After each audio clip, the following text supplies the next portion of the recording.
여러분이 마스크를 쓰고 읽으니까 뭐라고 하는지 홍아홍자 홍후사 홍아 빨리 팬데믹이 하나님의 섭리 안에서 종식 선언이 되기를 간구합니다.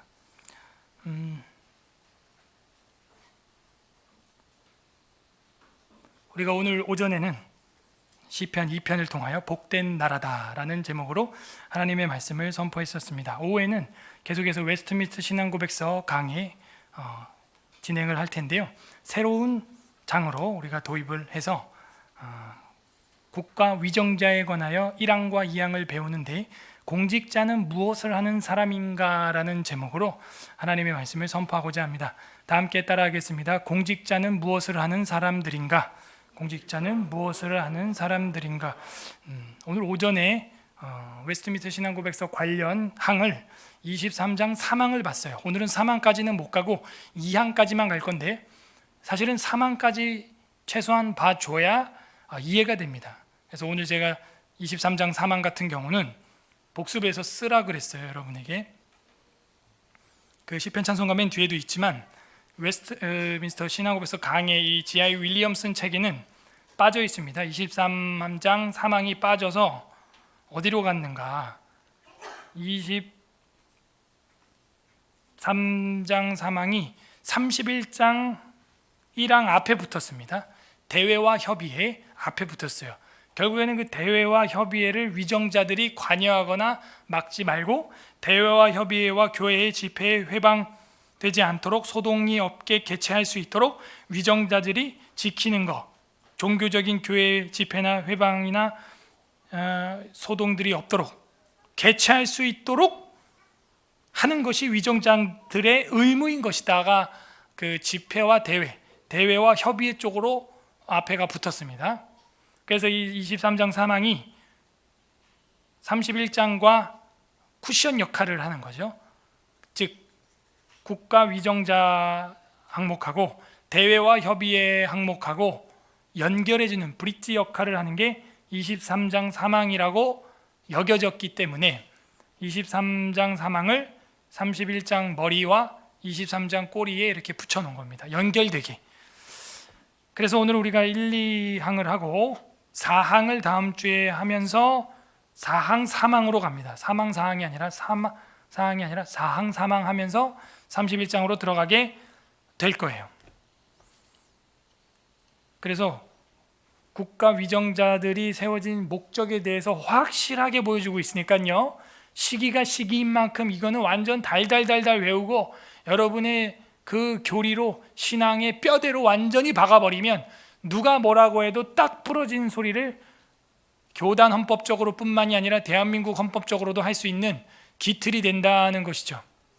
자, 앞에를 보세요. 나무가 있죠. 이 나무는 뿌리가 깊어야 흔들리지 않고 오전에 우리가 시편을 날마다 선포하는 대로 시냇가에 심기운 나무가 되려면 뿌리가 깊어야 되고 수심이라고 하는 그 나무의 척추와 같은 게 그 가운데 나이테 정가운데 지나가는데 그 수심이 있어야 나무가 든든히 서 있고 물과 영양분을 공급받아서 뽑히지 않는 거예요. 한 사람의 신앙도 우리는 나무와 비교할 수 있다 그랬죠. 뿌리는 구약이요, 줄기는 신약이요, 가지와 열매와 이파리는 신학과 교리들이다 하는 것이죠.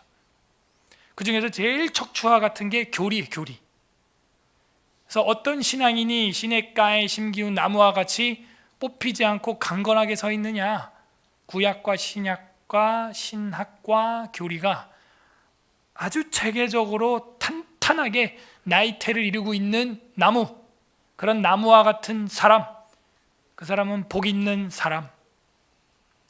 그렇게 되려면 주야로 묵상해야 됩니다. 대충 일주일에 1시간 교회 와서 1시간 설교 듣고 내 신앙이 그렇게 자랄 거다?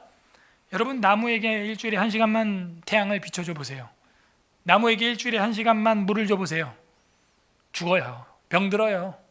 벌레들이 뜯어먹어요. 그러므로 우리는 이런 신앙에 받침을 해주는 수심, 척추와 같은 역할을 하고 있는 게 바로 이 웨스트민스터 신앙고백서다, 이 교리다 하는 걸 다시 한번 여러분 다잡으면서 이 난세에 참 신앙인으로 굳건하게 서 있으시기를 소망합니다. 그래서 이게 열쇠가 된다 그랬죠. 대복습을 하게 되면 시간이 많이 가는데 제가 아주 빠르게 하고 넘어가겠습니다. 제일 중요한 건 성경이에요. 성경에 대해서 우리가 배웠어요. 성경을 열어보면 누가 나와요? 하나님과 삼위일체가 나옵니다. 세 위격 한 실체, 한 실체 세 위격, 이 말을 우리는 명심해야 됩니다. 하나님은 어떤 분이신가를 먼저 배워야죠. 내가 믿는 분이 누구인가? 그걸 배워야 되는 거예요. 성경을 먼저 배우고 거기서 이제 삼위일체 하나님을 배우는 거예요. 근데 그 하나님은 어떻게 하셨다? 영원한 작정을 자기 시간에 따라 하셨다는 거죠. 네, 이 코로나19도 작정되어 있는 거예요. 이거를 악한 사람은 악하게, 선한 사람은 선하게 쓰임 받으면서 작정되어 있는 것입니다. 칼빈이 뭐라 그래요? 흑사병이 돈다. 하나님의 징계가 맞다. 우린 그렇게 받는 게 맞아요. 이 코로나19 자체가 징계인지 코로나19로 말미암은 이 사회적 통제가 징계인지는 모르겠으나 어쨌든 하나님의 징계적인 면이 있다 이거예요. 왜? 인간이 타락했고 타락한 인간들이 만들어낸 죄악으로 말미암아 이러한 질병들이 엉겅퀴와 가시덩굴이 일어난다는 것이죠. 그게 우리가 믿는 창세기 신학이에요. 맞습니다. 그리고 하나님이 예정해 두셨어요. 두 가지입니다. 믿지 않는 자에게는 경책과 심판의 의미로서, 징계의 의미로서 이런 팬데믹이 일어난 거예요. 두 번째, 이 팬데믹을 믿는 자가 피해갈 수 있나요? 아니요. 우리 중에 확진자도 이미 지나갔다고 보고 나올 거라고 보고 나올 수도 있다고 생각해요. 믿는 자에게는 이런 질병이나 팬데믹이나 재앙이나 이런 것들이 어떻게 되는 건가요? 심판이 아니라 믿는 자에게는 교정과 자신을 돌아보게 하는 회개, 교정, 연단, 이런 쪽으로 작용이 일어난다는 게 칼빈이 흑사병과 전염병을 바라보는 신학이었어요. 두 가지 면이죠. 더 나아가서 종교개혁자는 그 당시 로마 가톨릭의 그 타락으로 인하여 이런 현상들이 일어난다고 많이 신학적으로 판단했습니다. 우리의 신앙도 마찬가지예요. 예배론, 교회론 이런 것들이 지금 다 무너져 있어요. 편리주의에 빠져 있어요. 기계적으로 빠져 있어요. 기계에 의존하는 신앙으로 빠져 있단 말입니다. 그게 없으면 예배가 안 되는 거예요. 우린 뭐 반주 없어도 무반주로 하면 되고요. 뭐 이거 없으면 그냥 책으로 읽으면서 하면 되고요. 해서 우리의 예배론과 교회론, 교회의 그 신학의 핵심, 그걸 하나님이 돌아보게 하는 거예요. 출애굽의 목적이 예배거든요. 나아가서 예배하게 하라. 제사장들이 죽어나가는 것도 예배 안 드려서, 잘못 드려서, 다른 불 드려서 다 죽었거든요. 레위기 10장 나답과 아비후가요. 가인과 아벨도 예배 문제로 죽었거든요. 아나니아와 삽비라도 예배 중에 드리는 헌금 문제 때문에 죽었거든요. 엘리 제사장의 아들들 홈리와 비나스도 그 예배에 들어오는 헌금을 처리를 자기들이 나름대로 하다 죽었거든요. 헌물을. 예배는 생명이에요. 예정해 두셨죠? 하나님이 그렇게 작정해 두셨죠? 그리고 나선 창조하셨어요. 하나님의 뜻대로 창조가 시작이 되었습니다. 창조한 걸 내버려 두지 아니하시고 섭리하시고 계시죠. 섭리하는데 그 가운데 인간은 어떻게 해요? 죄를 범하는 거예요. 그래서 엉겅퀴와 고통과 잉태하는 출산의 잉태의 고통들이 생기게 된 것입니다. 하지만 주님은 이 말 안 듣는 자식을, 이 인간을 두지 아니하시고 여인의 후손이라고 하는 원시 복음, 정말 자비죠. 여자를 통하여 인류를 구원하겠다는 거예요. 얼핏 보기엔 남자인 것 같아요. 그러나 여자가 먼저 앞서야 됩니다. 그 여인의 신앙, 그 신앙으로 인류를 구원하겠다는 것이죠. 그래서 죄를 범한 우리 인류에게 하나님께서 뭘 주셨습니까? 언약을 주셨어요. 베풀지 않아도 되는 자비가 바로 하나님의 언약이에요. 그 언약의 핵심은 신약 구약 사이에 십자가를 우뚝 세워서 중보자 그리스도를 사랑으로 세워주셨죠. 그 예수 그리스도를 우리가 믿을 수 있도록 자유의지를 주셨어요. 죄에서 율법에서 자유하고 이제는 사망에서 죄에서 지옥에서 자유할 수 있게 해주셨고, 또 우리로 하여금 억압되게 하나님이 믿게 하는 게 아니라 마음으로 기쁘게, 우리가 오전에 본 대로 기쁘게 하나님을 자유롭게 예배하고 즐거이 노래하고, 또 시편 2편에서 말한 것처럼 섬기며 떨지만 즐거워하라. 섬기고 떨며 즐거워하라. 자유롭게 하나님을 예배할 수 있는 이 길을 열어 주신 것입니다. 그리고 유효한 부르심으로 우리를 불러주신 거죠. 어떻게 우리가 여기까지 와서 이런 상위 1% 교회에서 예배를 드릴 수 있게 되었는가? 저도 이해가 안 돼요. 이 교회가 왜 그런 상위 1%에 들어야 하는지 이해가 안 되는데 아무튼 그렇게 평가가 되고 있어요. 수도권 안에서는 말이죠. 그렇게 유효하게 하나님이 불러주셨어요. 그 사람은 어떻게 돼요? 이제 드디어 믿음이 생기는 거예요. 신앙이라고 하는 말은 한글로 믿음이라는 말입니다. 구원에 이르는 신앙, 그걸 이제 갖게 된 것입니다. 에어컨이 좀 센 것 같은데요.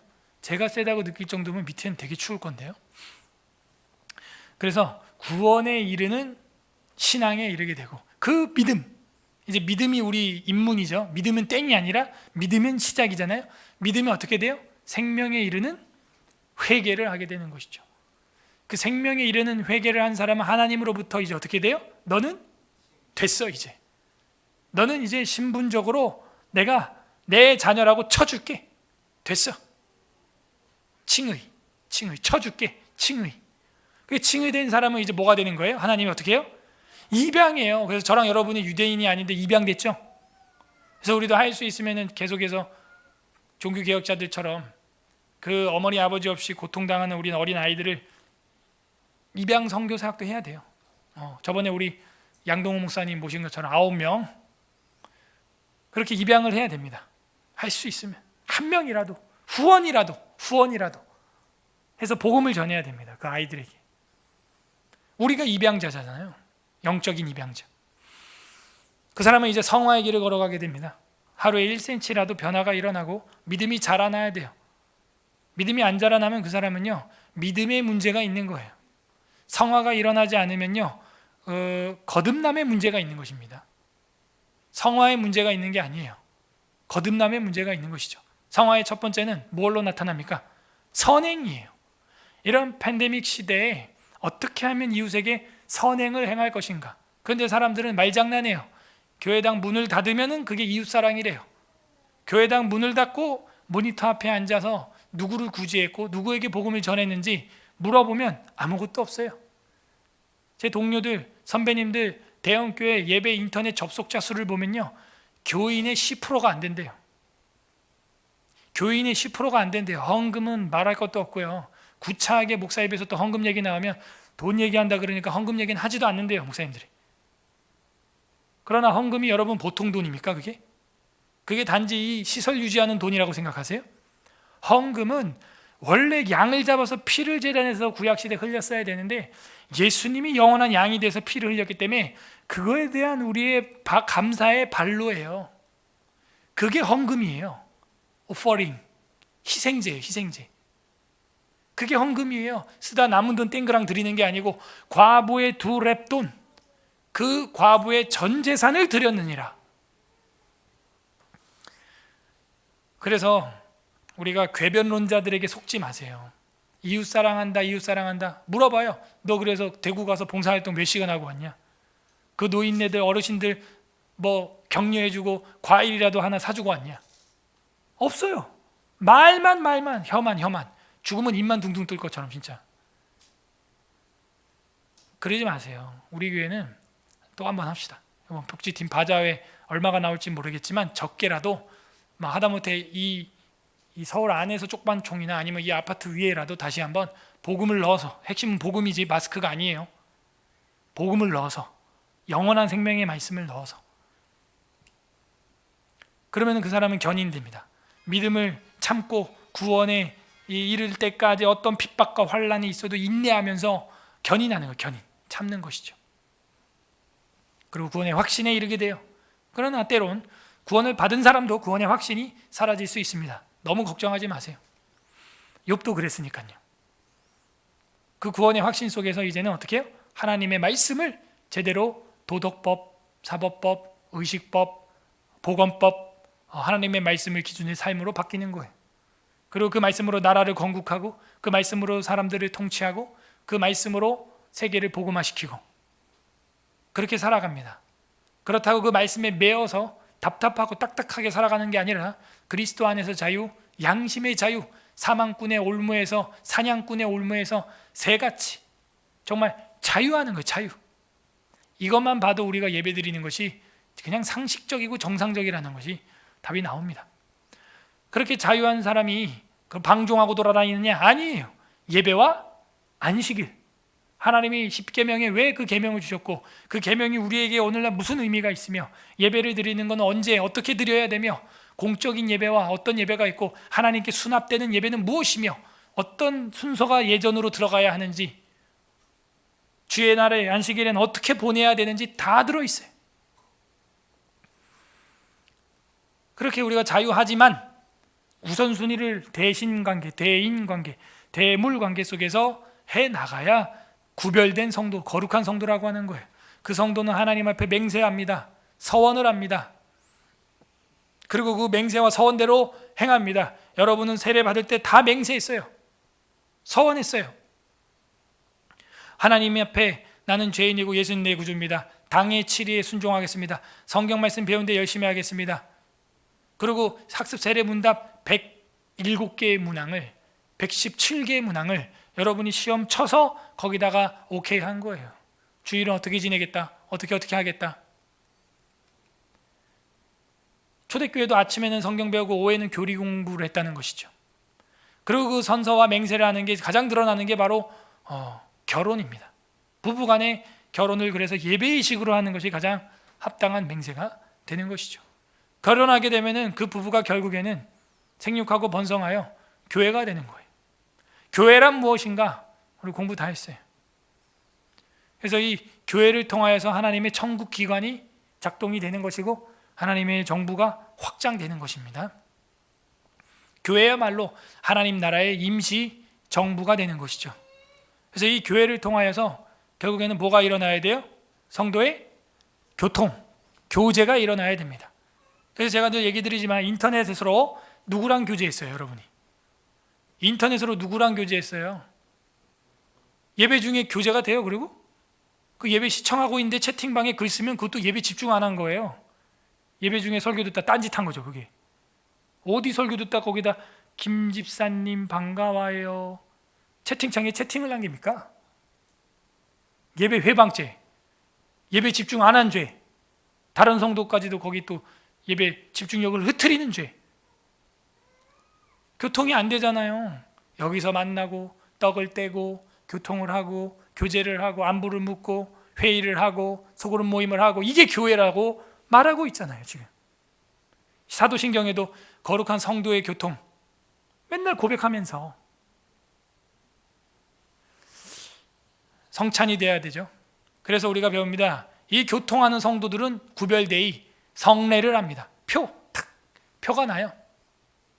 세례와 성찬이죠. 구별된 사람은 표가 나요. 주일날 표가 난다고. 그리고 제일 처음으로 시작하는 게 바로 세례예요. 주님과 나는 연합이 시작됐다. 핀을 탁 꼽는 거예요. 난 이제 주님과 연합이 시작됐다. 예배 드린다. 교통한다. 교제한다. 교회 간다. 그게 세례고요.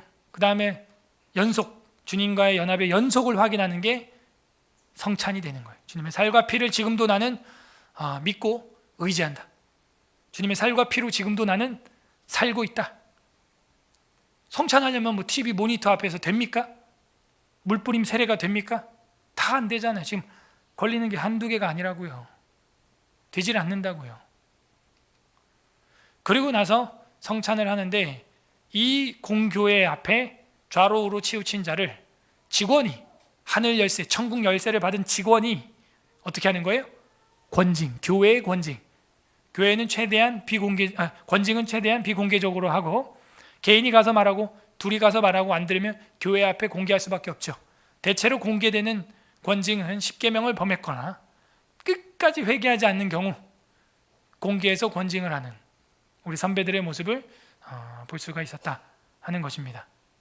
그래서 이것은 신방으로 승화돼야 돼요. 사실은 신방으로 다 끝나야 됩니다. 권징까지 가지 말고 신방해서 이러면 안 된다, 화평케 화해시키고 끝나야 하는 것이죠. 벌써 다 했어요. 그리고 우리가 이제는 권징을 넘어서 새로운 장으로 가는데, 국가 위정자는 무엇 하는 사람들인가? 무슨 일을 하는 사람들인가? 그냥 강단에 서서 연설만 하고 공권력을 남용하고 공권력이 살아있음을 보여줘, 이런 말을 하고, 그게 과연 공직자들이 해야 될 일일까요? 위정자들이 해야 될 일일까요? 아니죠. 국가의 모든 주권은 국민들에게로부터 나오고 정부는 국민 밑에 있는 것이지 정부가 국민 위에 있는 게 아닙니다. 최소한 헌법이 보장하는 한 인간 위에 있을 수 없고 헌법의 테두리 안에서 활동하는 한 인간의 밑에 있는 것이죠. 그래서 1항을 한번 보도록 할 텐데요. 국가 위정자, over the civil magistrate, 이렇게 돼 있어요. 그래서 이게 사실은 민사 판단자, 민사 재판자, 직역하면 그렇게 되는데, 우리 이제 국가 위정자 이렇게 되어 있습니다. 번역이 볼까요? 1항 다 같이 국가 위정자들이 세워진 목적, 한번 1항 읽어보도록 하겠습니다. 읽어보겠습니다. 시작. 온 세상의 최고의 주요 왕이신 하나님께서는 위저장들을 세우셔서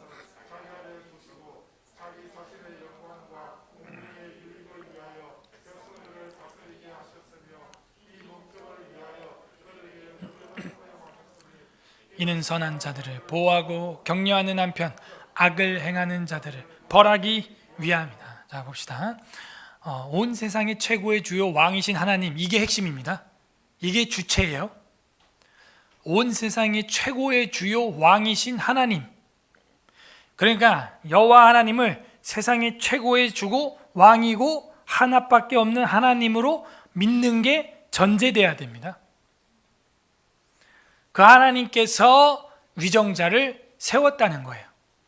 여기까지만 보면 이제 이럽니다. 그럼 지금 정부가 뭐 김정일, 김일성이라고 해도 그것도 하나님이 세웠네? 그럼 그들이 말하는 대로 따라야겠네? 교회 예배 성경 다 불태워 그냥. 그게 성경을 앞만 보는 거, 앞만. 좌우 뒤를 안 보는 거예요. 성경을 전체를 봐야 된다니까요. 이게 다 성경을 요약한 거잖아요. 이 뒤에 최소 4만까지 봐야 된다고 그래서 제가 얘기를 하는 겁니다. 그 위정자들을 하나님이 세우셨다 하는 거, 위정자. 로마서 3장 1절에서 4절에 이렇게 나옵니다. 그런즉 유대인의 나음이 무엇이고 할례의 유익이 무엇이냐? 범사에 많으니 우선 그들이 하나님의 말씀을 맡았습니다. 당시 유대 사회는 종교 지도자, 대제사장이 정치 가고 종교 가고 경찰이고 의사고 그랬죠. 그래서 그들이 유대인의 유익이 뭐냐? 먼저 그 하나님의 제도를 받았다. 어떤 자들이 믿지 아니하였으며 어찌하리요? 그 믿지 아니함이 하나님의 미쁘심을 패하겠느냐? 그죠? 그 하나님의 말씀으로 치리하는데 어떤 불경건한 자들이 믿지 않으면 어떻게 하나? 뭘 어떻게 하냐? 그 믿지 않는 불경건한 자들 때문에 하나님의 미쁘심, 믿음직하심, faithful 하심이 패하겠냐? 그렇지 않다는 거예요. 이게 얼마나 위로가 됩니까? 여러분 걱정 마세요. 불경건한 자들이 한국교회에 왕성한다 할지라도 하나님은 그대로입니다. 그럴 수 없느니라. 사람은 다 거짓되되. 그래요. 여러분 남궁현우 목사의 종이 아니에요. 성경의 종, 하나님의 종이니까요. 저보다 성경 더 열심히 연구하시고 역사적으로 교리적으로 빠삭하게 공부하시길 바랍니다. 오직 하나님은 참되시다 할지어다.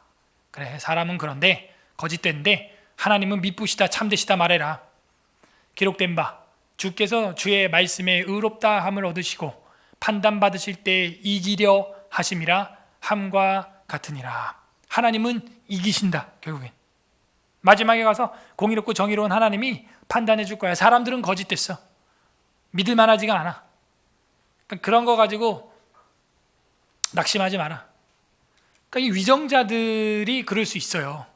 하나님이 냈는데 그렇다니까요. 결국 마지막에 그것도 하나님이 판단한다는 거예요. 그리고 이 위정자들이 나음이 무엇입니까? 먼저 법을 맡았다는 것이죠. 그럼 그 법대로 해야 되는데 그 먼저 된 유대인과 같은 법을 맡은 자들이 그대로 행하지 않으면요, 먼저 된 자가 나중되는 수가 있는 겁니다. 더 큰 심판받아요. 유대인이 먼저 받았기 때문에.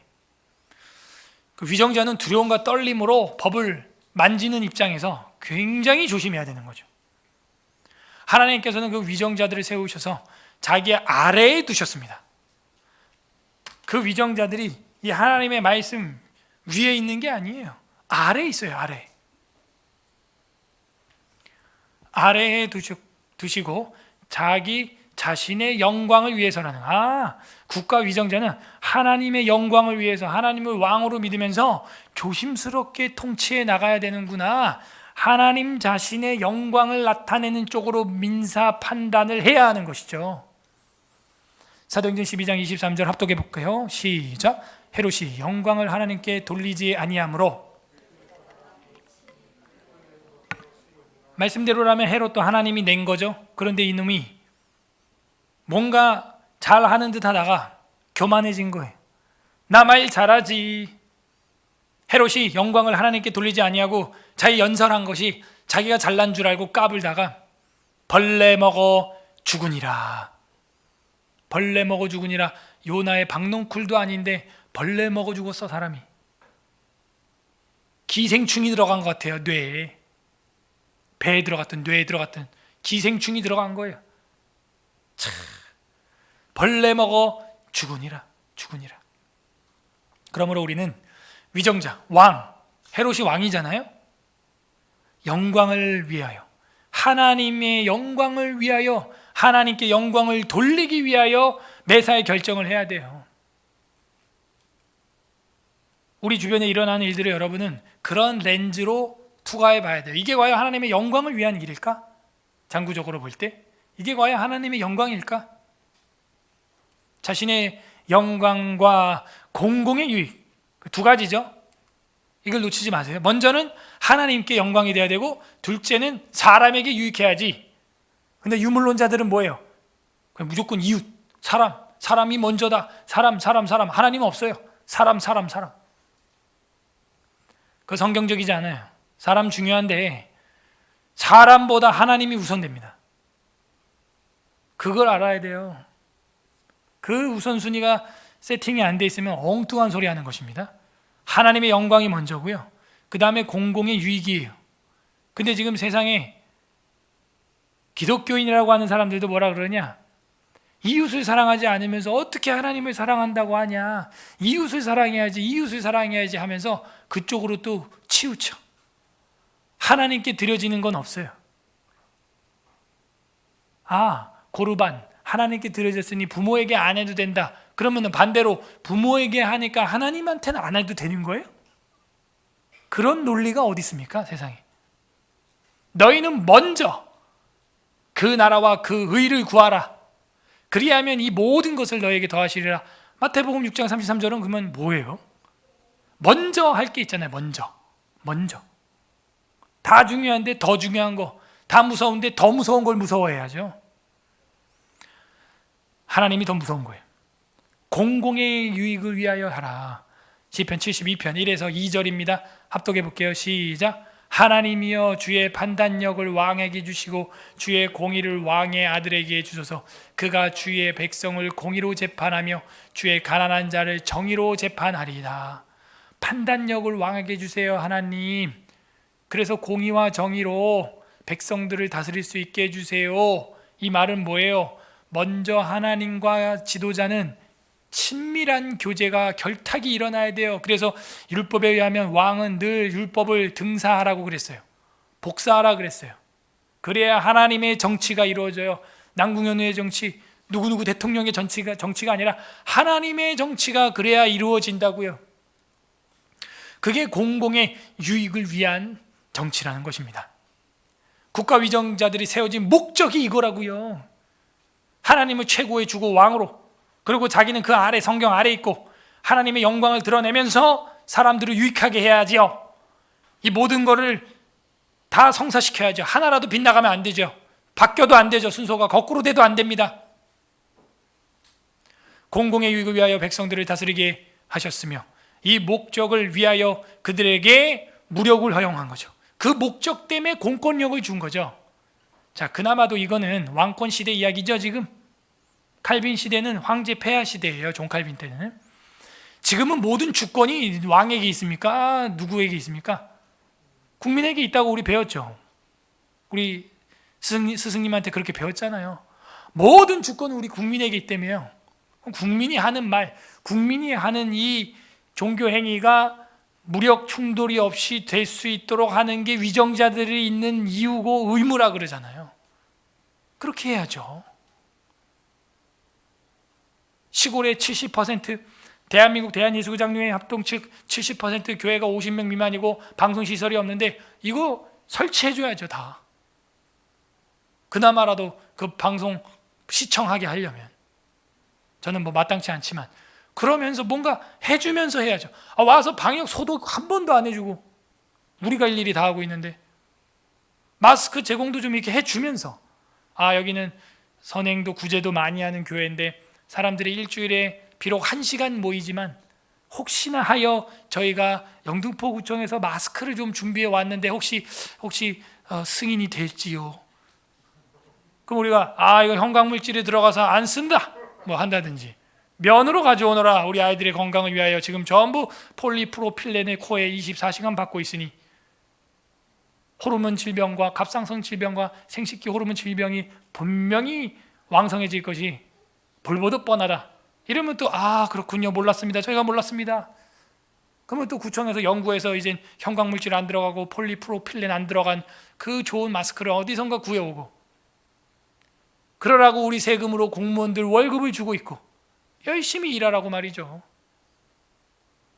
이 정도는 깨어 있어야 주권을 가진 국민이라고 할 수 있어요. 멍하니 다스리소서 통제하소서 나 좀 통제하소서 이러고 있으면요 민주주의 꿈도 못 꿔요. 그거는 주인이 준 소리를 내야죠. 더욱이 하나님의 교회와 하나님의 주권이 침해받고 영광이 가려지면 그거는 잘못된 언론, 잘못된 정치 교정시켜야죠. 그래서 무력을 왕권 시대에도 하나님이 허락한 이유는 왕에게 말과 기병을 준 이유는 하나님의 그 경건을 유지하기 위해서라는 거예요. 어쨌든 민주주의 시대인데 그들에게도 무력이 있기는 있습니다. 우리한테는 뭐 총기 소유의 자유가 없지만 그들에겐 있어요. 그러면 그걸 가지고 뭐 해야 될까요? 하나님 나라의 영광을 위해서 해야 되는 거죠. 악행한 자들을 처벌하고 선행한 자들은 계속 선행할 수 있도록 하는 일에 써야죠. 베드로전서 2장 13, 14절에 있습니다. 시작. 인간의 모든 제도를 주를 위하여 순종하되 혹은 위에 있는 왕이나 혹은 그가 악행하는 자를 징벌하고 선행하는 자를 보상하기 위하여 보낸 총독에게 하라. 이제 왕정시대죠. 이때는 지금은 귀족제도, 왕정제도가 아니라 민정제도죠. 민주주의 장로제도죠. 회의제도죠. 거기에 권한이 제일 센 거예요. 국민, 국회, 그 다음 대통령이에요. 그렇게 가는 겁니다. 우리가 뽑았잖아요. 투표해서 너가 하라고. 근데 딴짓을 하면은 이거 아닌데 좀 5년 만에 갈아채 그냥. 왕이 아니니까. 왕은 이제 죽을 때까지 한단 말이에요. 그 얼마나 괴롭겠어요.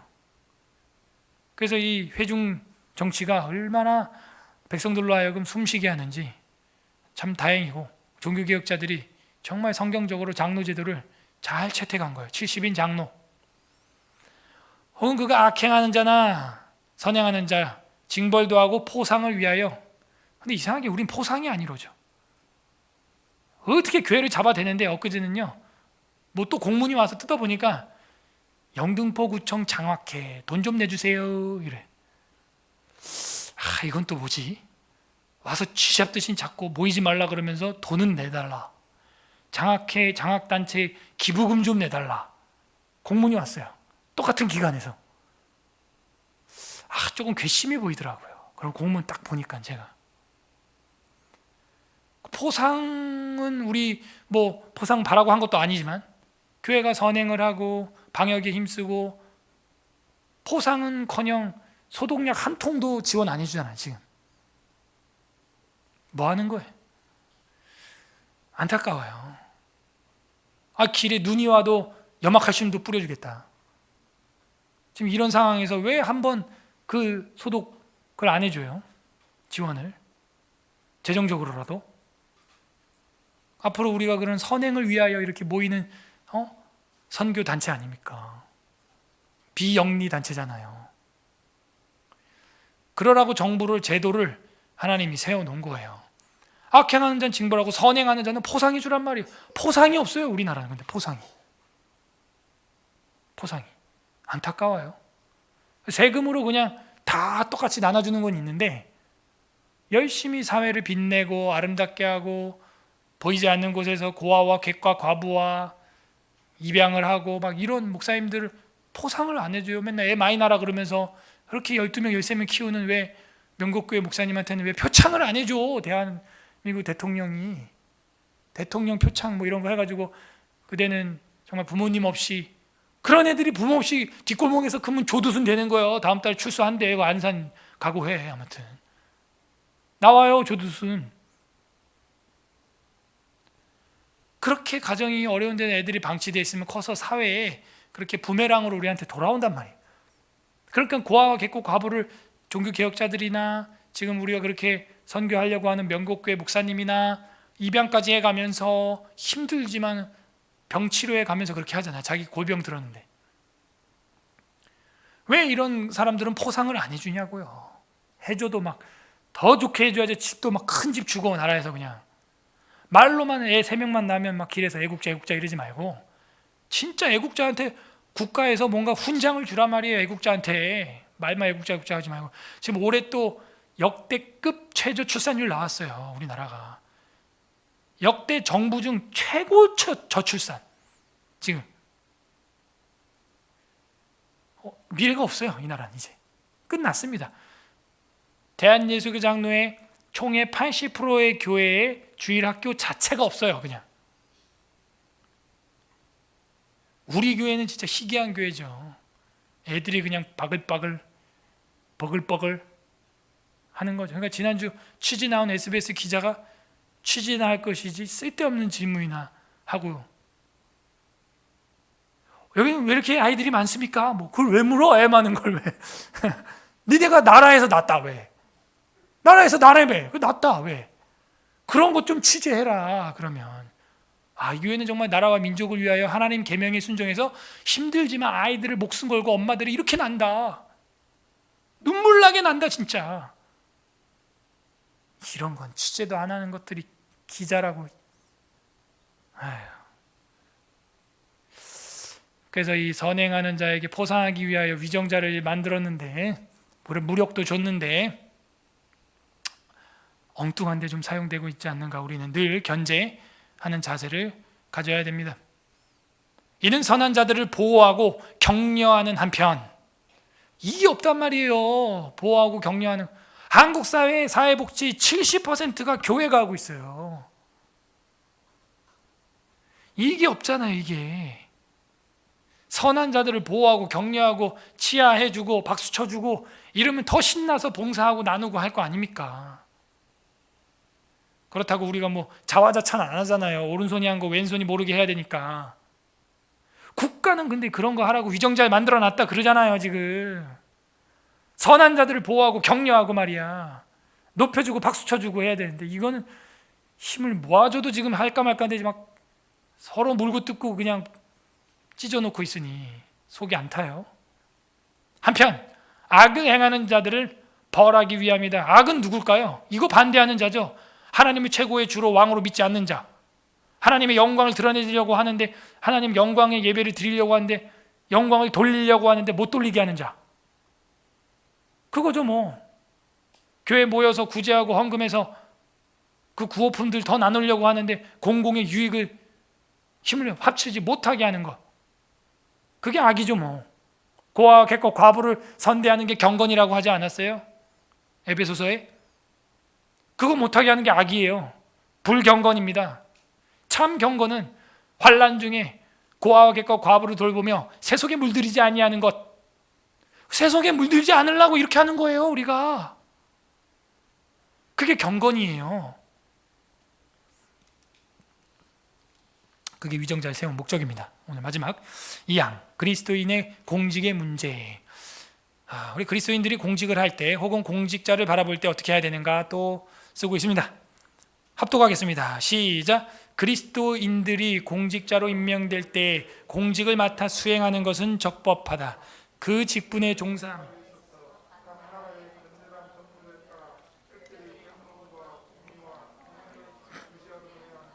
그 목적을 위하여 지금 신약 시대에는 정당하다고, 필요한 경우엔 전쟁을 일으키는 것은 정당하다. 이 시대에는 정당하고 필요한 경우에는 전쟁을 일으키는 것이 정당하다는 거예요. 이런 거 모르니까 또 무슨 비폭력 저항 뭐 필요하죠. 때로는 지금 뭐 비폭력 저항 운동 데모 뭐 하는 사람도 있고 3.1 운동도 사실 그런 거였고. 그런데 그러면 군대가 악입니까? 군인은 악인이에요? 총기를 다루는 집단은 악인입니까? 그렇지 않다는 게 벌써 400년 300년 전에 이렇게 정립이 돼 있어요. 경우가 있다는 거예요. 경우. 다윗이 전쟁을 하는 게 다 악한 거였습니까? 예수님이 그러면은 로마 군대나 백부장이나 천부장이나 이런 군인을 향하여 네가 행하는 것 자체가 악이다 그래요? 에? 백부장 하나가 예수님 내가 몰랐습니다 하면서 향유옥합을 깨면서 내가 군인이었군요 막 그래요? 이성을 가지고 생각을 좀 하고 전쟁에 대해서도 얘기해야 돼요. 때론 필요한 경우엔 전쟁할 수밖에 없어요. 저는요 북한이 밀고 내려오면 나가서 죽을랍니다. 제 표현이 너무 극단적이어서 여러분 때론 깜짝깜짝 놀라실 테지만 진짜예요. 저는 군대 생활하거나 군대 가는 청년들한테 그렇게 말해요. 군대 재미없어 어떻게 걱정돼. 가서 죽어 그냥. 뭐 걱정돼. 하나님의 섭리와 예정하심 안에 있다. 군대라는 것도 가 죽어. 어떤 이는 군대에서 더 믿음이 강화 증진돼서 나와. 주님 만나고 나오고 주님을 의지하면서 군대 들어가. 죽을 각오로 들어가. 피할 수 없잖아요. 세상도 피할 수 없으면 즐기라는데 하나님의 아들들이 그런 거 겁내면 안 돼요. 저는 아들한테도 그렇게 할 거예요. 군대 가는데 엄마 아빠 어찌 가 죽어 그냥. 아니면 장교로 가든가 기왕에 갈 거 좀 길게. 그게 그리스도인의 자세지. 군대 가기 싫다 어떻게 하면 뺄까, 어금니를 뽑아버릴까, 어디 인대를 잘라버릴까. 아이고, 지금도 정치권이 그것 때문에 저러고 있는 거 아닙니까? 심각합니다. 결국 이 대한민국 지킬 수 있는 건 기독교인밖에 없어요. 제가 볼 때 진짜 절제절명 위기의 상황에서 이 나라에 목숨 바치고 싸워서 지킬 수 있는 건 성도밖에 없어요. 순교의 각오를 한 성도밖에 없어요. 나머지는 다 기회주의자들. 그리스도인들은 공직자로 임명될 때 공직을 맡아 수행하는 건 적법합니다. 그래서 우리 교회도 공무원들이 여러분 계시죠? 잠언 8장 15, 16절이 있습니다. 시작. 나로 말미암아 왕들이 치리하며 백성들 세우며 나로 말미암아 재상과 존귀한 자 곧 모든 의로운 재판관들이 다스리니라. 그래서 하나님으로 말미암아 재판관들, 치리자들, 방백들, 그들은 공의와 의로 다스리고 치리하게 되어 있다. 그러므로 공직에 임하는 것은 전혀 문제가 안 됩니다. 문제는 이 앞에 1항에서 배운 것처럼 그 공직도 그리스도인이라고 할지라도 그 1항 조항에 맞게 행해야 하는 것이죠. 그래서 공직자로 임명될 때에 공직을 맡아 수행하는 것은 적법하다. 로마서 13장 1절 각 사람 위에 있는 권세들에게 복종하라. 권세는 하나님으로부터 나지 아님이 없나니 모든 권세는 다 하나님께서 정하신 바라. 그래요. 모든 권세, 모든 권력은, 모든 주권은 국민으로부터 나옵니다. 이 시대는. 이때는 왕정 통치 시대였고요. 국민의 말을 들어야죠. 그러나 우리가 알잖아요. 본능적으로 그 공직자들에게 권세가 있다는 것을, 일부 권세가 있다는 거 아시잖아요. 여러분도 공무집행에 파워가 있다는 거 여러분 아시잖아요. 민주주의라고 해서 모든 국민에게 주권이 있고 우리한테 권세가 있는 거 아니냐, 우리가 빽빽 아무리 해도 공권력으로 짓눌러 버리면 어쩔 수 없는 부분이 있다는 것도 우리가 알잖아요. 예, 그 부분 저도 인정합니다. 인정해서 그들을 존중하고 싶어요. 그래서 제가 총회장한테도 더 이상 묻지 않았어요. 인터넷 예배가 예배냐? 비상시다. 지금이 비상시냐? 제가 계속 따질 수 있는데 그의 그래도 그 연세와 연륜이 있으니까 제가 존중해서 그냥 알겠습니다 이러고 전화 끊어버렸다고요. 이 말은 뭐예요? 이 말은 뭐예요? 잘 들어봐요. 반대로 말하면 권위타파주의, 탈권위주의가 얼마나 말도 안 되는 넌센스에 빠져 있는가, 그걸 보여주는 거예요. 그러므로 세상의 권위와 권세는 존재해요. 질서잖아요. 질서로서 존재하잖아요. 그걸 부인하고 부정하면 안 되죠.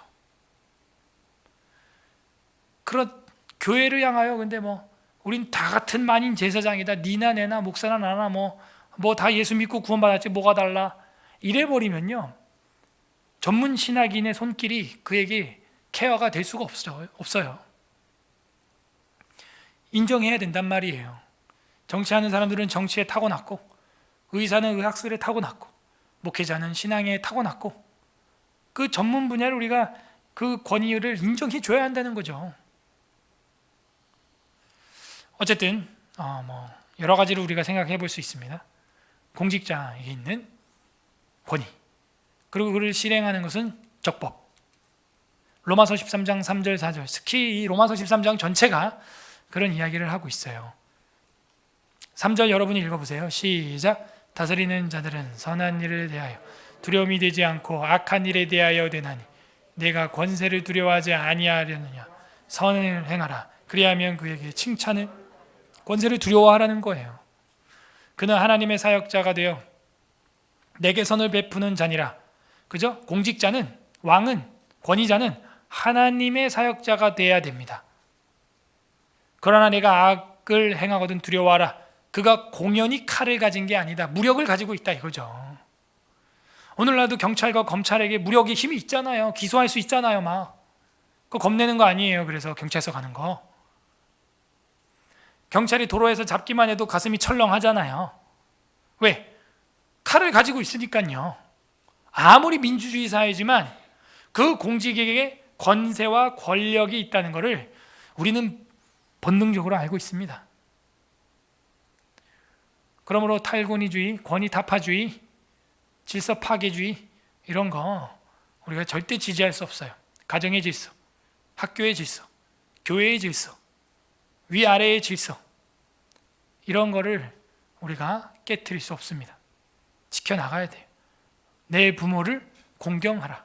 공경해야 돼요. 위아래가 있는 거예요. 근데 이제 페미니스트들이나 동성연애자들은 가정도 파괴하고, 선생님과 사제 간의 관계도 파괴하고, 다 파괴. 그렇게 나가는 거예요. 결국에는 장로 왕정제도도 볼시비키 혁명으로 파괴하고, 그러니까 왕정제도도 기독교 통치로 제대로 되면 사실은 마음껏 신앙생활하고 좋은 거거든요. 이단자들을 처단하고, 무당과 귀신 들린 박수를 처단하고. 근데 이미 그런 시대는 다 지나갔죠. 그래서 적법합니다. 그 직분의 종사함에 있어서 각 나라의 건전한 법률을 따라. 자, 법률은 법률인데 각 나라의 건전한 법률이어야 합니다. 무슨 이슬람 국가의 자살 폭탄 테러법이라든지 무슨 일부 다처제라든지 그런 건 건전한 법률이라고 할 수 없어요. 여호와 하나님께 영광이 안 돼요. 시편 2편입니다. 10절 12절. 여기도 관주로 달려있는데 오늘 오전에 우리가 들은 말씀이네요. 10절에서 12절 한번 읽어보겠습니다. 시작. 그런즉 군왕들아 너희는 지혜를 얻으며 세상의 재판관들아 너희는 교훈을 받을지어다. 여호와를 경외함으로 섬기고 떨며 즐거워할지어다. 그의 아들에게 입맞추라. 그렇지 아니하면 진노하심으로 너희가 길에서 망하리니 그의 진노가 급하심이라.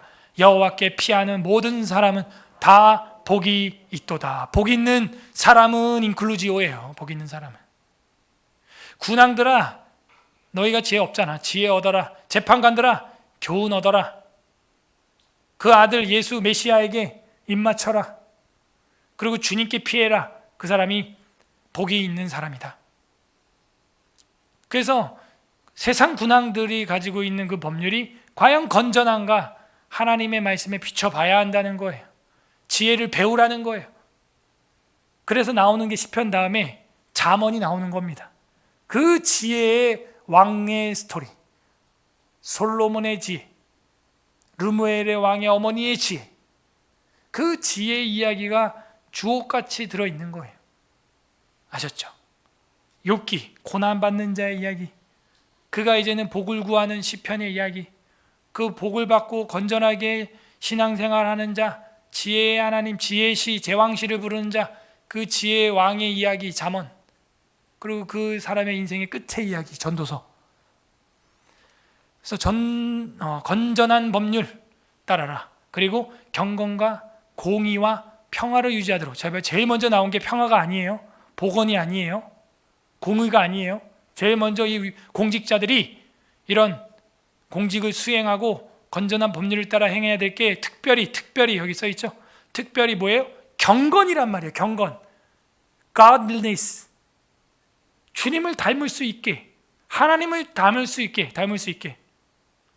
그 경건에 제일 우선순위가 있단 말입니다. 이런 걸 우리가 공부해야 되는 거예요. 시편 82편 3, 4절 읽습니다. 시작. 가난한 자와 고아를 위하여 판단하며 곤란한 자와 빈궁한 자를 공의를 베풀지며 가난한 자와 궁핍한 자를 구원하여 악인들의 손에서 건질지니라 하시는도다. 이게 경건이죠. 가난한 자, 고아, 객과 과부, 빠져있는 자, 악인들의 손에서 건져라. 학대받는 자, 과부들 돌봐라. 이게 하나님이 말씀하시는 경건이에요. 그럼 이런 일을 하려고 하고 선교하고 출산하고 목숨 걸고 엄마들 몸 망가져가면서 허리 디스크, 목 디스크, 배 주름살, 얼굴에 주름살, 머리털 다 빠지고 머리 허여지고, 이런 사람들을 국가가 치하해주고 격려해주고 상을 주고 포상을 해야죠. 가난한 자, 고아, 이들을 향하여 빈궁한 자, 공의를 베풀고 악인들의 손에서 건져내는 거, 이게 경건입니다. 이거 하라고 공직자 세운 거래요, 하나님이. 그리고 공의와 사무엘하 23장 3절, 이스라엘의 하나님의 말씀 하시며 이스라엘의 반석이 내게 이르시기를 사람을 공의로 다스리는 자, 하나님을 경외함으로 다스리는 자여. 그죠? 그러니까 사람을 공의로 다스리는 자가 누구냐? 하나님을 두려움으로 사람을 다스리는 자라는 거예요. 하나님을 두려워하는 게 전제가 돼야 됩니다. 그게 공의예요. 하늘 무서운 줄 알아야 돼요. 하나님이 보호하사 우리나라 만세, 애국가대로 해야 돼요. 최소한 대한민국에서는 그렇게 해야 돼요. 평화를 유지하도록, 평화를 유지시켜줘야 될 텐데 말이죠. 자꾸 분란을 일으켜서. 디모데전서 2장 1에서 2절입니다. 여러분 읽어보세요. 오늘 본문입니다. 시작. 그러므로 내가 첫째로 권하노니 모든 사람을 위하여 간구와 기도와 도고와 감사를 하되 임금들과 높은 지위에 있는 모든 사람들을 위하여 하라. 이는 우리가 모든 경건과 단정함으로 고요하고 평안한 생활을 하려 함이라. 공직자를 세운 이유가 뭐래요? 먼저 우리가 기도해서 세우라는 거죠. 첫째 권하노니 모든 사람을 위하여 간구, 기도, 도고, 감사하고 특별히 임금들과 높은 지위, 공직자들을 위하여 하는데 모든 사람들을 위하여 하라. 이게 무슨 얘기예요? 지도자를 위하여 기도하는 것이 곧 국민들 모두를 위하여 하는 거와 같다는 거예요. 맞아요. 지도자 한 명이 오판 내리면 온 나라가 그냥 스트레스예요. 그러므로 우리 성도들은 이 디모데전서 2장 1, 2절의 말씀을 골각에 새겨야 됩니다. 지금 이 난국에 더 혼란기에 더 뼈에 새겨야 돼요. 지도자들, 임금은 아니지만 어쨌든 그와 같이 찬란한 위치에 있기 때문에, 우리가 누리지 않는 모든 걸 누리기 때문에 그 1급 공무원들에게, 공직자들에게 기도해야 돼요. 우리가 그들을 위하여 기도해야 됩니다. 그리고 그 높은 지위에 있는 그 사람들을, 모든 사람을 위하여 해야 하는 것이죠. 높은 지위에 있는 모든 사람을 위하여, 국회의원뿐만 아니라 높은 지위에 있는 사람들을 위하여 기도해서 지혜를 달라고. 왜 그렇게 해야 돼요? 그 이유는, 이는 우리가 모든 경건과, 그렇게 하는 이유는 우리가 경건 생활을 자유롭게 보장받기 위해서라는 거예요. 경건과 단정함으로 고요하고 평안한 생활을 하려 함이라. 그러니까 지도자들이 해야 할 일은 기도받고 경건과 단정함으로 평안하고 고요한 생활을 국민들이 할 수 있도록 해내라 말이에요. 그게 지위에 있는, 높은 지위에 있는 사람들이 해야 할 일이고 우리는 그 일을 위하여 기도하는 것입니다. 그런데 모든 경건은 둘째하고 수련회, 소모임 다 하지 말라. 그거 안 했어요. 이제 밥도 먹지 말라. 밥도 하지 마라. 왜 거꾸로 가요? 모든 경건을 먼저 때려 부시고 폐쇄하고 이러고, 그러고 나서 우리한테 고요하고 평안한 생활이 올 거라고? 저는 제가 보는 성경은 그렇게 말하지 않아요. 하나님께서 공직자는 먼저 모든 경건, 이 경건한 종교 집단들을 통하여 사회를 정화시키고, 마음 상한 국민들 정부가 일일이 안 만나주잖아요. 여러분 구청에서 나와서 여러분 상담해 줍니까? 신방해줘요? 안 해주잖아요. 그런 것들을 교회가 하잖아요. 교회가 과부들 찾아가고 쪽방촌 찾아가고 그런 걸 종교가 하잖아요. 교회가 구석구석 실핏줄처럼 모세혈관처럼 찾아가서 사회를 그나마 감싸주고 위로하는 게 교회인데, 그걸 먼저 틀어 막아놓고 혈액순환이 잘 되길 바래요? 어찌 단정함과 고요함과 평안함이 오겠어요? 동맥을 막아놓고. 안 되는 겁니다. 평화 유지 방법을 몰라요. 원론을 몰라요. 원론을요. 하나님의 정치를 모르면요, 정치 못하는 거예요. 그러니까 여기저기서 데모만 터지는 겁니다. 경건과 공의와 평화를 유지하도록 해야 된다. 잠깐 와서도 안 되고요, 계속 유지돼야 돼요. 베드로전서 2장 13절이 있습니다. 시작. 인간의 모든 제도를 주를 위하여 순종하되 혹은 위에 있는 왕이나, 빨간색이 핵심이에요. 부모를 공경하되 주 안에 순종하라. 부모에게도. 인간의 모든 제도 좋죠. 해야죠. 따라야죠. 협조해야죠. 근데 주를 위하여 해야 되는 거예요. 부모의 말에 순종하라 그러는데 하나님 말씀 거역하면서 예배 빠지면서 엄마 아빠가 불신자야. 교회 가지 마. 네, 부모에게 순종합니다. 교회 안 가겠습니다. 이건 아니잖아요. 예수님이 뭐라 그래요? 어미나 아비나 아들이나 딸을 나보다 더 사랑하는 자는 내게 합당치 아니하고 자기 십자가를 지고 나를 따라와야 합당하다. 우선순위, 대신 대인 대물관계 유지가 돼야 됩니다. 그 목적을 위해서 지금 신약 시대에는 정당하다고 필요한 경우엔 전쟁을 일으켜도 된대요. 정당하다. 로마서 13장 4절에 보면 그는 하나님의 사역자가 되어 내게 선을 베푸는 자니라. 그러나 네가 악을 행하거든 두려워해라. 그가 공연히 칼을 가진 게 아니다. 무슨 얘기예요? 너를 사용을 할 수도 있다 이거예요. 칼을 쓸 수 있다 이거예요. 곧 하나님의 사역자가 되어서 칼을 가지고 악을 행하는 자에게 진노하심을 따라 보응하는 자다. 사형제도 폐지. 그런 말도 함부로 하는 게 아니에요. 그래서 함부로 하는 게, 그래서 참 우리나라도 법을 좀 더 생명은 생명으로 되게끔 해야 돼요. 정당합니다. 필요하면 또 그렇게 해야 돼요. 마태복음 8장 9절에서 10절 보세요. 이거 중요한 인사이트가 있습니다. 예수님이 이제 한 군인에게 뭐 어떻게 해라 이렇게 얘기를 했더니, 나도 남의 수하에 있는 사람이고 내 아래도 군사가 있으니 이더러 가라 하면 가고 저더러 오라 하면 오고 내 종더러 이것을 하라 하면 합니다. 예수께서 들으시고 놀랍게 여겨 따르는 자들에게 이르시되 내가 진실로 너에게 이르노니 이스라엘 중에 아무에게도 이만한 믿음을 보지 못하였노라 하면서 그 군사들이 쫄병을 지시하고 지휘하는 그 제도 자체에 예수님이 어떤 정죄를 하거나 군인을 야단치거나 그런 게 없어요. 오히려 그가 행동하고 있는 그 제도를 들어서 주님이 명령만 하시면은 이렇게 저렇게 됩니다라고 말하니까 그걸 믿음으로 쳐줍니다. 믿음으로. 군사 제도나 군인 자체를 예수님이 직접 책망한 적이 없다는 거예요. 그 전쟁을 일으키는 합당하다. 사도행전 10장 1, 2절 보겠습니다. 전쟁 읽어볼게요. 사도행전 10장 1절 2절 합독합니다. 시작. 가이사랴에 고넬료라는 사람이 있으니 이탈리아 부대라 하는 군대의 백부장이라.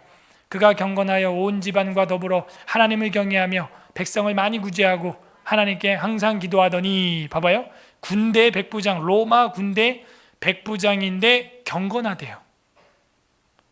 경건하다고 성경이 평가하고 있어요. 경건하여 온 집안이 더불어 하나님을 경외한대요. 군인이 전쟁을 하는, 피를 묻히는, 사람을 찌르는, 배를 가르는 군인이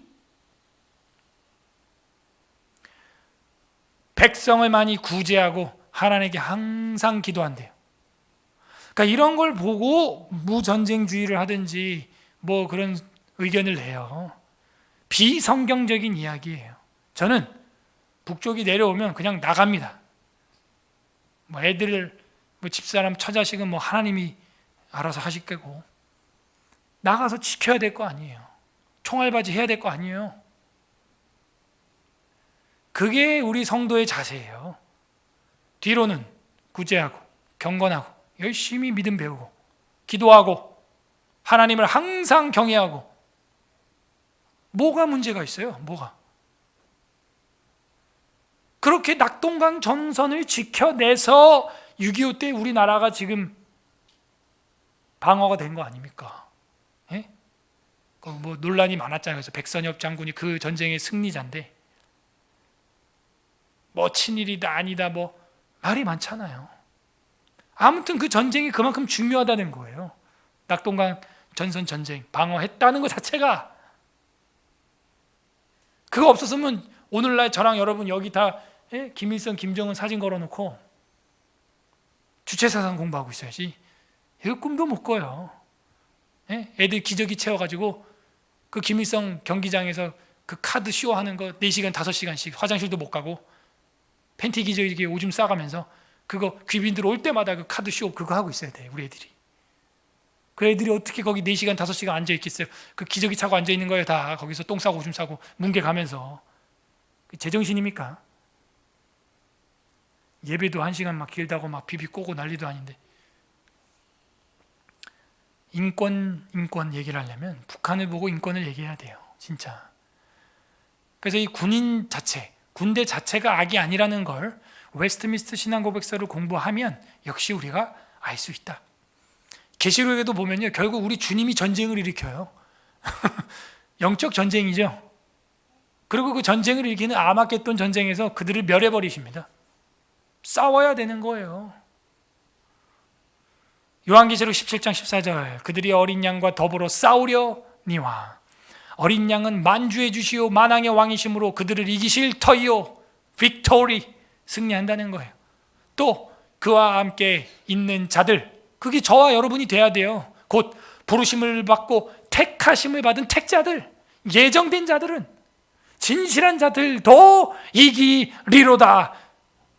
오후 예배 끝까지 주의를 지킨 여러분, 오늘 승리한 줄로 믿습니다. 이기는 거예요. 신앙은 이기는 거예요.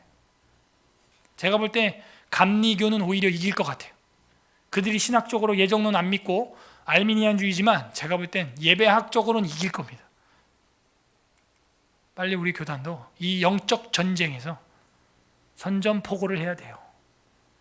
답답한 이 총회 임원들, 연세가 많아서 제가 길게 얘기는 못하는데 답답해요. 전쟁을 일으키는 것은 정당하다. 이게 그리스도인의 공직의 문제입니다. 공직의 문제. 자, 다음 이제 우리가 사항을 보고 그 다음 사망을 볼 건데, 아무튼 거기 뭐 더 결정적으로 오늘 오전에도 읽었지만 디테일하게 자세하게 나와 있으니까요. 계속 묵상하시면서 이 국가관, 국가 위정자에 대한 개념 확실하게 이번 기회에 좀 여러분 공부하시고 정리하시길 바랍니다. 부디 우리가 이 영적 전쟁에서 승리하고 공직자들이 나라를 섬기는데 좀 많이 부족하지만 그들에게 지혜를 달라고 기도하는 우리 서울 에스라교회 오후 예배 참석한 모든 성도님들 되시길 주님의 이름으로 간절히 소망합니다. 이 시간 우리 다 함께 기도하겠습니다. 첫째 기도할 것은 하나님, 우리가 국가 위정자들, 공직자들을 더 사랑하고 그들을 위해 기도하지 못했던 것들 용서하여 주시옵소서. 우리가 더욱더 이 나라와 민족을 위하여 기도와 간구와 도고와 감사를 했어야 하는데 기도하지 않았습니다. 우리가 얼마나 기도합니까? 기도하지 않았습니다. 주님, 기도하기를 쉬는 죄를 범한 우리를 용서하여 주시옵소서. 나라와 민족이 이렇게 된 이유는 우리가 영적인 호흡인 기도를 하지 않았기 때문입니다. 공직자들을 위하여 기도하지 않았기 때문입니다. 주님, 우리의 이 사랑 없음 용서하여 주시옵소서. 하나님을 사랑하면 성경을 보고 이웃을 사랑하면 기도하게 되어 있는데 기도하지 않았습니다. 회개하는 기도. 두 번째 기도할 것은 하나님 감사합니다. 우리로 하여금 올바른 공직의 문제에 대해서 개념을 깨닫게 하여 주시고 이 대한민국이 하나님이 보호하사 우리나라 만세라고 노래할 수 있는 애국가를 가지고 있고 또 이 대한민국 헌법이 종교와 양심과 예배와 집회와 결사의 자유가 있고 표현의 자유가 있고 마음껏 하나님을 예배할 수 있는 양심의 자유를 주신 이 아름다운 대한민국 헌법 감사합니다. 이것이 주님 올 때까지 변개되지 않게 하시고 그대로 유지될 수 있도록 주님 인도하여 주옵소서. 감사기도 했으면 좋겠고요. 두 번째 기도할 것은 하나님 이 논란과 혼란의 이 시대를 위해서 우리는 계속 기도해야 됩니다. 속히 이 팬데믹이 종식 선언이 될 수 있도록 주님 자비를 베풀어 주시옵소서. 그리고 공직자들이 건전한 헌법, 건전한 법률을 가지고 제일 먼저는 하나님을 두려워함으로 경건과 그 다음 평화와 유지, 그리고 정당하다면 하나님의 말씀에 의거하여 목숨을 걸고 사랑하는 자식들을 지켜낼 수 있는 그런 정의로움까지 이룰 수 있도록 나라와 민족을 위하여 우리 후손들의 믿음을 위하여 간구하는 기도도 같이 했으면 좋겠습니다. 회개와 감사와 간구하는 기도 올려드리겠습니다. 기도합니다.